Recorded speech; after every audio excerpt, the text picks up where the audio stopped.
Assalamualaikum warahmatullahi wabarakatuh. Ya, pada pembelajaran kali ini kita membahas tentang pengembangan sistem informasi. Ya. Nah, kita lihat apa itu pengembangan sistem informasi ya. Jadi pengembangan sistem informasi itu dia adalah kita membuat aplikasi ya. Nah, bagaimana kita membuat aplikasi? Pastinya kita harus bisa menyusun, mengatur metode ya. Dan metode adalah cara untuk bisa kita menyelesaikan suatu masalah tersebut. Nah, jadi perlunya pengembangan sistem ya. Kenapa diperlukan pengembangan sistem? Agar kita itu tujuannya adalah menyelesaikan masalah ya. Menyelesaikan masalah dari suatu tempat ataupun organisasi ya. Dan juga meraih keuntungan ya. Nah, jadi dengan sistem ya kita bisa harapannya lebih cepat daripada yang manual gitu ya. Nah, terus itu kita pastinya memberikan instruksi-instruksi ya. Nah, baik sifatnya internal maupun eksternal.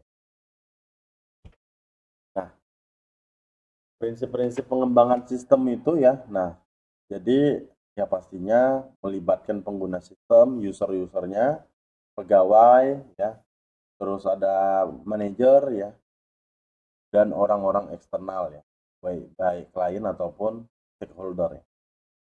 Terus ya menggunakan pendekatan pemecahan masalah, nah membutuhkan metode yang logis dan konkret.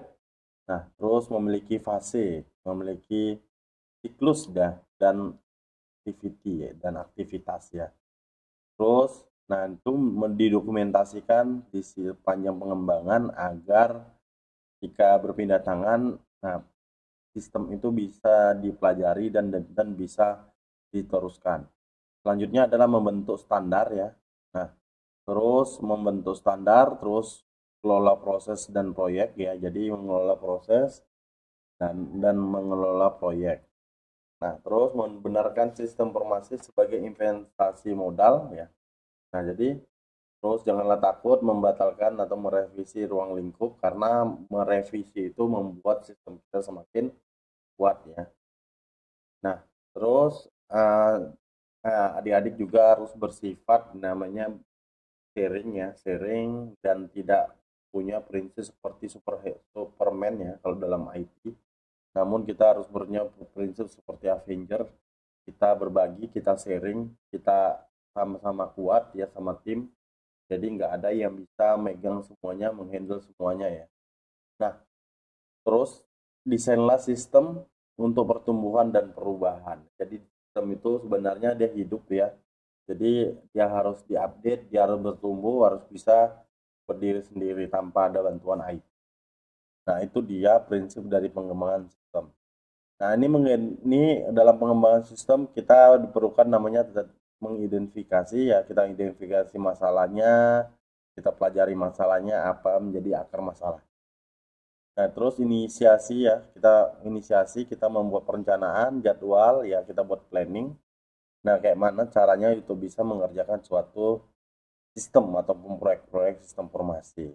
Nah, terus kita melakukan analisis ya, menganalisa. Nah, jadi kita mengumpulkan informasi ya, kita mendefinisikan. Nah, terus kita menemukan kebutuhan-kebutuhan apa yang akan kita butuhkan.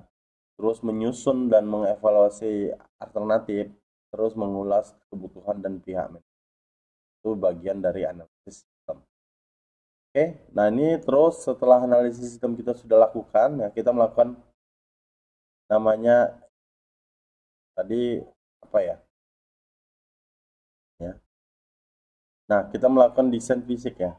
Kan ada kita ke atas tadi. Ini perlunya oke, ini identifikasi, ini inisialisasi, ini analisis. Nah, terus kita mendesain ya. Mendesain, merancang ya. Nah, jadi merancang itu ada dua ya, ada desain logis dan desain fisik ya. Desain logis itu apa ya? Jadi desain logis itu ya. Nah, ini mengenai data dan proses ya. Jadi kita harus mengetahui proses apa aja dari input menuju output ya, ataupun prosedur apa saja yang akan dieksekusi.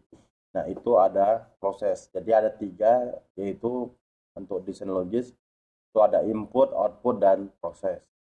Nah, sedangkan desain fisik itu, nah ini kita menuliskan ya, memblueprintkan desain kita ya. Nah, jadi kita menuliskan, nah kira-kira perangkat lunak apa yang kita gunakan, terus kita deskripsikan modul-modul, file-file, sistem jaringan apa yang akan kita gunakan. Nah, ini terus aktivitas utama dalam desain itu ada apa? Ada yang pertama merancang dan mengintegrasikan jaringan ya. Terus merancang arsitektur aplikasi, mendesain antarmuka atau UX design, mendesain sistem, terus mendesain integrasikan database, membuat prototype, desain mengintegrasikan kendali sistem. Nah, itu dia adalah aktivitas pada tahapan desain. Nah, ini kita masuk ke selanjutnya. Setelah kita buat desainnya, terus kita mengimplementasikan. Nah, testing ini nanti akan diuji sama tim testing, menilai apakah aplikasi kita udah nggak ada lagi bugnya ataupun sudah zero bug ya. Terus kita melakukan instalasi. Setelah kita instalasi ataupun kita menggunakan web, kita melakukan penyuluhan ataupun kita menyesuaikan yang di local host dengan yang di web server. Itu tahap instalasi ya. Nah, jadi terus adanya perawatan sistem ya. Jadi sistem itu ya harus diperbaiki ya, ataupun harus ditingkatkan kemampuannya agar bisa menjawab kebutuhan-kebutuhan yang dipakai di industri atau masalah-masalah yang ada gitu. Nah, oke. Nah, itu cukup sekian ya dari apa ini ya. Jadi itu rangkumannya ya. Yang pertama itu ada model ya, model development itu System Development Life Cycle ya, SLLC ya. Nah, ini langkahnya adalah analisis, desain, pengujian, pemeliharaan ya. Nah, SDLC ini ya memiliki kemahalan adalah biaya yang tinggi dan memiliki metode yang tidak fleksibel.